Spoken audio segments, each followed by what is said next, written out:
Today I want to talk about the movie Street Fighter, released in 1994. Although this movie is universally scorned by video game fans and moviegoers alike, I'm here to provide some insight from a fan perspective. Who knows, if you dislike the film, maybe you'll learn a bit about why a small pocket of fans actually enjoy this film.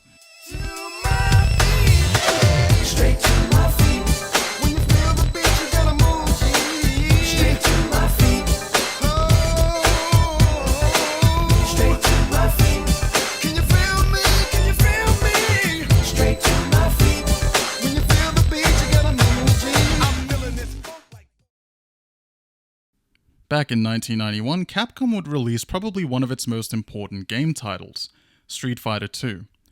The sequel to a lesser-known fighting game, it would include a lot of exciting characters and an impressive and rather competitive fighting system. At this stage, the story was simple. Fighters from around the world would assemble for a tournament to see who would win the title of World Warrior. This simple fighting game would go on to rake in billions in home console sales and coin drop revenue in arcades across the world. This gave Capcom the confidence to produce toys, watches, apparel, and then a feature film. Steven D'Souza was contacted by producer Ed Pressman and asked if he knew of the Street Fighter game. D'Souza stated that his kids drop a fortune into the machines every weekend, so of course he does.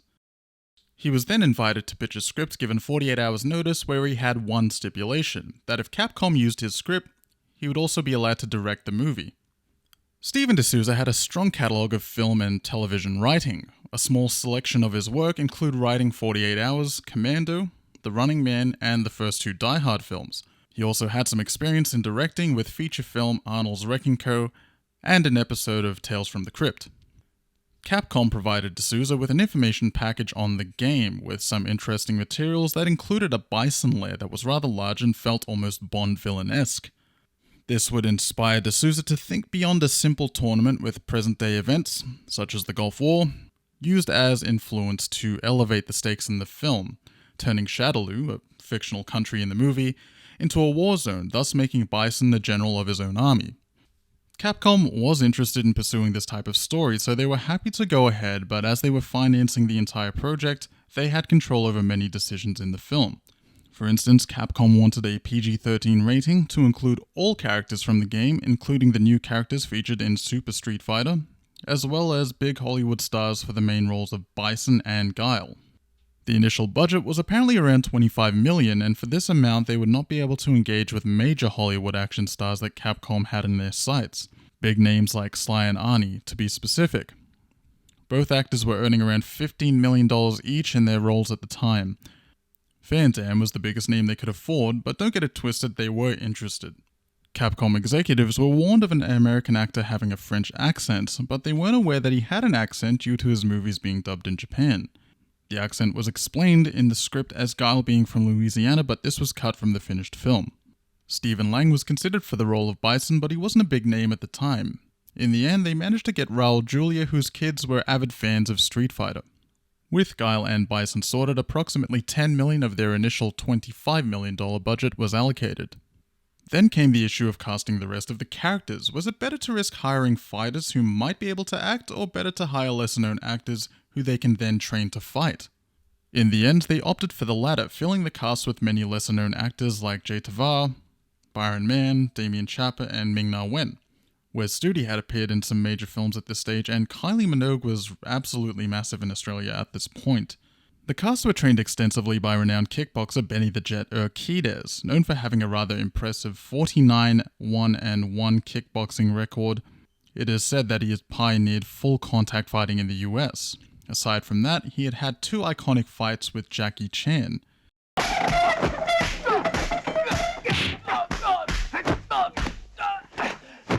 With their fight in Wheels on Meals considered to be one of the greatest fights in cinema ever. Now, when it came to the cast of Street Fighter, Benny put them through an exhausting training camp as he already had experience in this area. The actors were generally fit enough to perform the choreography, but he knew that they would need to be fit enough to do several takes. He choreographed the fights, but unfortunately, the editing of these fights are a little janky and all over the place. More on this later.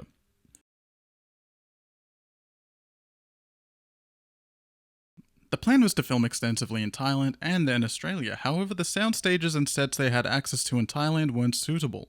This building was so decrepit that there were so many holes in the wall that every scene you would film in there, it was like a John Woo movie where light is coming in the bullet holes. So we're looking at dailies, and more of our material is unusable. The planned air raid on Bison's fortress couldn't be filmed as the local authorities were worried it may panic the locals at the time due to unrest going on in a neighbouring Myanmar. The final assault was changed to an attack via the river where Garwood piled a stealth boat that was originally intended to be Bison's escape vessel. Because the filming in Thailand was abandoned early on, the production lost 9 days that they had to make up for in Australia. A lot of footage shot in Thailand apparently had issues, so some of that couldn't be used either. The shoot in Australia was mostly done on the Gold Coast with the use of the Warner Brothers studio situated next to the popular family theme park Warner Brothers Movie World. Whilst the early part of the boat assault is in Thailand, all of the scenes upriver were filmed in Australia, which looks like it was filmed on the Coomera River or thereabouts. Contrary to the Wikipedia article, they did not film in Brisbane. The exterior of the fortress was also created on the coast with some of the last fights filmed on sets in Canada. Considered one of the big action stars of the 80s and 90s, JCVD solidified himself as an action star with Bloodsport. Although he had starred in films previous, it was Bloodsport that showed his martial arts skill in full display as well as his action hero physique. And although the film is rated poorly, it is considered an absolute classic when it comes to martial arts films. It's a little cheesy, a little cliche, but that's what honestly adds to its charm. From there, he went on to star in more action films such as Kickboxer, Wrong Bet, Double Impact, and Universal Soldier. Right before Street Fighter, he had 2 of his biggest films to date, Hard Target and Time Cop. His career took a sharp dive in the mid-90s after he apparently failed to negotiate a 3-picture deal for $12 million of film. After demanding the same $20 million Jim Carrey was getting at the time, he was apparently hung up on and then blacklisted from Hollywood. He might have felt his pay was justified, considering this first film in 1994, Time Cop, had made $101 million, and before that, Hard Target brought in $72 million.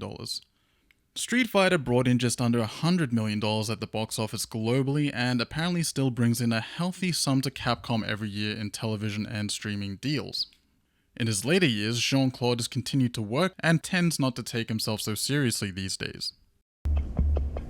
You can use me to do your evil bidding, like in Universal Soldier, starring Jean-Claude Van Damme. Yeah! JCVD! OMG! Yeah! This was Raul Julia's final gift to us as an audience. He didn't have to do this movie. He was a man who was sick, and he could have stepped away from the project. It would have been completely understandable. But he chose to stick out his final performance for the fans, for his kids, and for his legacy. D'Souza speaks highly of Raul's performance and physicality considering his rather frail state at the time. He stood toe-to-toe with Van Damme and performed the fights, with his stunt double only appearing when he had to receive punishment. Raul was first inspired to become an actor once he saw Errol Flynn in Robin Hood as a child. At least in his final film, he was able to have that one swashbuckling, rope-swinging moment. Raul sadly passed away 6 weeks after filming wrapped. The rest of the main cast were relatively fresh-faced, having 1 or 2 roles on their resume before Street Fighter. They were put through Benny the Jet's boot camp, apparently consisting of 2-hour training sessions at 6 AM, lunchtime, and a final session in the evening. Benny, coming from a martial arts background, had the cast making full contact with their hits to sell the realism, which gets a little bit lost with the editing. So here's a big gripe of mine. The fights have some shoddy editing, and I mean bad. For as much as the cast were trained and talented as the choreographer was, it's hard to focus in on some of the fights, and there's a very specific reason for this. One of the requirements from Capcom was that this movie get a PG-13 rating. This rating would offer Capcom the widest net for viewership, not too violent for the kids, but still edgy enough for the teens and young adults. This would also allow them to advertise toys and any other sponsorships with major brands that an R rating would have otherwise quashed. And although D'Souza turned in what he thought was a rather tame film, he was given an R rating. The MPAA apparently provides little to no information on what can be done to improve the rating. So the film was recut to remove most of the blood and any significant hits to the head or neck, and was still given an R rating. D'Souza attributes the MPAA's harsh rating as a result of some sensitivity to violence at the time, considering that a school shooting had occurred the week before their submission, and it was also around this time that video game and cartoon violence was under scrutiny in the US, resulting in 2 congressional hearings, one in 1993 and the other in 1994. We're into the next stage right now, which is night trap type games, and there's a new stage after this, which is the combining of this with virtual reality devices. I mean, imagine this game with iPhones that bring sense around, digital contact devices, data gloves, those types of things. That's the other level, and we're beginning to move into that. D'Souza only had one more chance to submit the film and get a different rating, so he cut more of the specific hits and falls, and the film was given a G rating, what D'Souza refers to as the kiss of death, putting the film into the same league as Disney cartoons and kids movies. So before they locked the negative, they had an ADR line recorded by Van Damme where he curses. 4 years of ROTC for this shit. The MPAA were informed that the audio track was updated, for which they then slapped the film with a PG-13 rating for coarse language. So we ended up with the rating we wanted, but the movie is actually way softer than it had to be a PG-13 movie. This picture, is kind of wussy, and it's wussier than what we shot. It was just bad timing for us when we got it over to the ratings board. Okay, so I've talked long about the production and the story of the film, but why do I enjoy it? Well, first things first, I want to be clear. I don't think that this is a bad film or a so bad it's good type of viewing experience. I just genuinely like it. I think it was cast well. Not only is Raul Julia a legend for his villainous performance, Van Damme just exudes charisma, and although his fights are cut rather weirdly, it's always fun to watch him fight. To add to that, Van Damme was digitized and featured in the Street Fighter the movie game on console. Now, Van Damme has the best shapes when it comes to kicking in movie history, hands down. To be able to control that in a game with a little digitized Van Damme is a top tier thing for me personally.